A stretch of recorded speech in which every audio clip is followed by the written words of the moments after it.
Thanks for your time, bro. No, that's cool, brother. Definitely. I just got 2 questions to ask you. What do you think could be done to change the current situation of young people being drawn into street life? Honestly, there's not gonna be no change because this is how we survive. This is what we live through. This is how we live, and you know, the hierarchy that control the system. They live off this, so there isn't gonna be no change. We just gotta be wise enough to know that, and to instead of use drugs to buy ice change and gold and stuff like that, but use your money to invest in certain things to build more money legit. You understand? Get your own business, start your own thing up, and turn it legit. Because at the end of the day, there ain't gonna be a day where drugs are gonna start selling or guns are not gonna be on the streets. That's a myth. That ain't gonna ever happen. The day you think that's gonna happen is the day you've been watching too much movies, mate. Trust me. Because at the end of the day, think about how did these drugs get here? You understand? How did these guns here? Why do we use them? We use them to protect ourselves. But first, how did they get here? You understand? When the armies and the soldiers are shipping over their guns to Iraq to sell them to the terrorists, and the leftovers are coming over here, same as the cocaine, the leftovers are coming over here, and we're using it, of course. We're using it to survive because it's going to make us money to get out of the neighborhood that we're living in. We call the struggle. So, of course, we're going to use this. What's some of the things that you've seen in the struggle? How have you been affected by the struggle? See my boy get killed. My other boy coming home. My other boy's going to jail. You know. Been crazy. Niggas trying to kill me. You understand?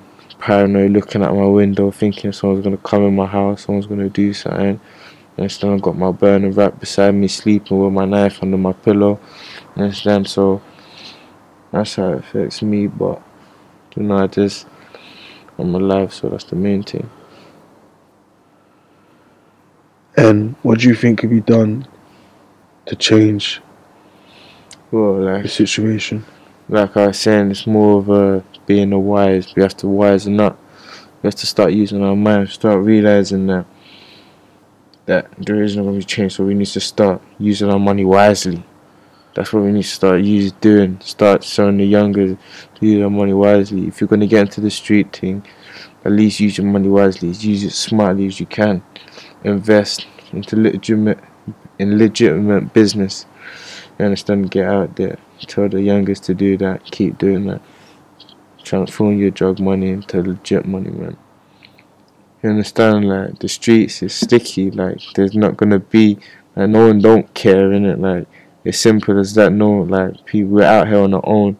Yeah, we don't have no voice, innit? It's like even as loud as we scream that they don't care. You understand? There is no hope out here for us. You understand? That's why we have to keep going. That's why we do keep going. You understand? No one don't give a fuck about us. You understand? Only we give a fuck about us. No one else. Simple. You understand? There's no hope for this shit out here.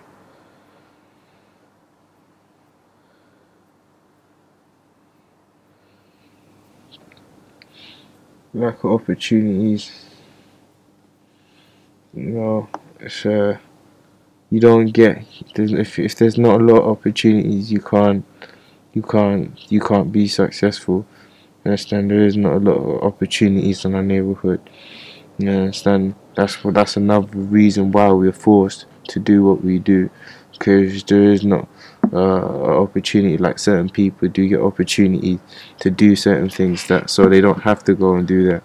You understand? They can do that and then be classed as the good person.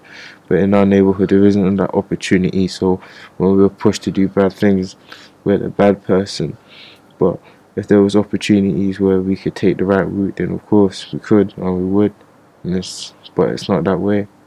Understand? But if there was more opportunities, more youth clubs, more help, more, instead of anger in the police system, be more calm. But that ain't gonna happen. But again, that could help. So would you say that if there was more opportunities in terms of access to education, Of course, to good jobs, good to be able jobs. to make a decent living, would you say that would persuade you to stop being on the streets or leave? Would it enable you to be able to leave the streets? Yeah, of course. Like for example, I like music, so if there was like a opportunity of a music club somewhere, somewhere that would accept me, and like something like that, even if it's a small little youth club that does little music, little studio for free, like something like that. But that's not around. You don't see them. Back in the day they used to, but not anymore.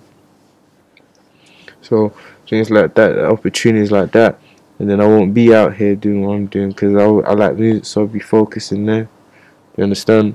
That would be my main, but that's not there no more. You understand? That's gone. I remember going into them kind of places when I was 10, How old are you, may I ask? 19. You understand? So I remember going in places there when I tell my brother. You understand? With my brothers, they were like 15, 16. And when I was growing up, it's like them things shut down. When I was like 12, 13, 14, them things were gone. So man was just on the streets. And then 15, 16, you get one or two of them opening up, but then they're shutting down again. It's like they're playing with us, like they're fucking with our psyche, because then you get used to it. Like you're not on the street, you go there, and then when they shut it down, you're just back on the street, and then you're pissed again. So it's mad. Mad. What would you say if you could narrow it down to one single factor is contributing to the problem at hand? The system. Simple, because at the end of the day, if they wanted to stop guns, they can. If they wanted to stop selling drugs, they can. For example, they got a thing called in Hyde Park where you can smoke weed. You've heard about that, something like that? Like some day where you can go to Hyde Park and smoke some weed and that. Like if you're not allowed to smoke weed, why are you smoking weed in Hyde Park? They fuck with our minds, their psyche, they playing games. If they really wanted to stop weed, they could. If they really want to stop cocaine, they could. If they really want to stop the guns, they could. But the system don't want it. That's simple. That's the source of it. So we have to, within ourselves, to take the responsibility as people, as a community, to stop. As one, if we can. Because the system ain't gonna do it. That's the main source. That's where it's coming from. That's our biggest stake. Help go into the system, asking them for help, asking them to stop this, and why is this happening? But this has to help within our community. You understand? What would you say to someone who is in a similar position to yourself currently? What message would you send to them? I would say keep surviving, keep doing what you're doing. By the end of the day, while you're surviving, while you're doing what you're doing, learn new things, learn knowledge, gain knowledge, understand, overstand and understand things. Understand, learn your history, learn yourself, learn to know who you are. Understand, that's what I've got to say. Because once you do that, then you know what your purpose is on this earth is for. A broken home, it's my pops not being around for any reason. The pressure being on a female, your mother, looking after them, no matter how many children. That there was a broken home for me. You understand, growing up, just seeing the pressure on mumsy, seeing no male there to help, not even my own brothers, nothing. It was just me and my mum. You understand, my pops never even cared. He had the money to go fly over countries and different countries. You understand, but he didn't have no money to help me and my mum. But we never asked and we never cared, because at the end of the day, my mum was, as you would say, a strong black woman, so she kept riding.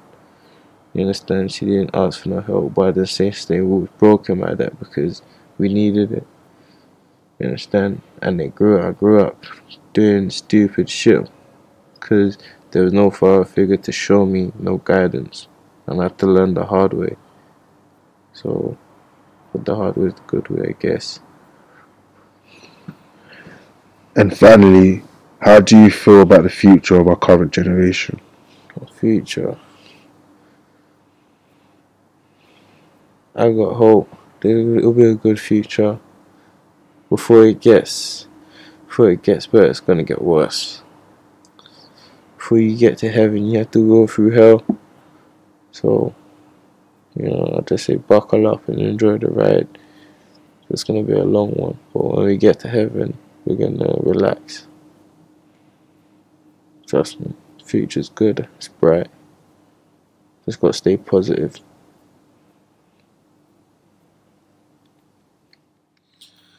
Another interview that was really insightful and that spoke about multiple factors that tie into being socially excluded.